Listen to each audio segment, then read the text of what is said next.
Yes, Mottley, I completely agree with you. I loved her speech at the UN General Assembly. Let me just show you this clip from Mottley, the Prime Minister of Barbados. We're gonna come back and discuss. Mr. President, we have been speaking for a long time about the reform of this institution and about the recognition that there were only a quarter of the states that now exist when this institution was formed. Earlier this week, President Biden spoke of the need to reform the Security Council. We call and echo for that, but we go further because we believe that a Security Council that retains the power of veto in the hands of a few will still lead us to war, as we have seen this year. And therefore, the reform must not simply be in its composition, but also be in the removal of that veto.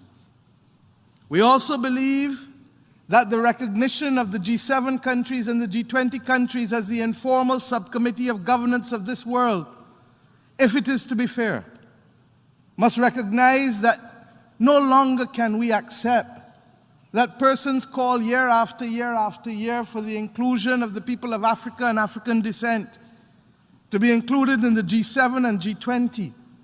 For how can a world have at its core a subcommittee that excludes more than 1.4, 1.5 billion people of the world and expect it to reflect fairness and transparency in its decision making? We ask that the determination be made by those countries who must understand that if we are to move from possibilities to realities, we must embrace a transparent framework that allows our people who are losing faith in their institutions and in the governance of this world to understand that fairness means something.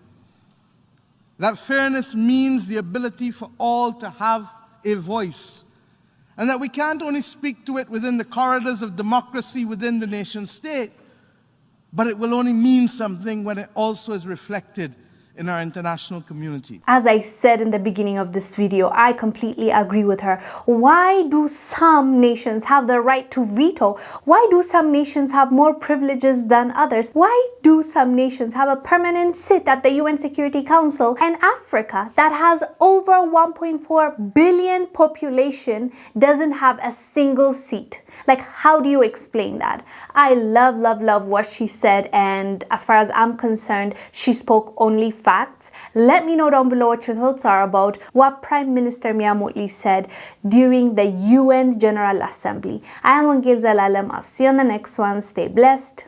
Bye.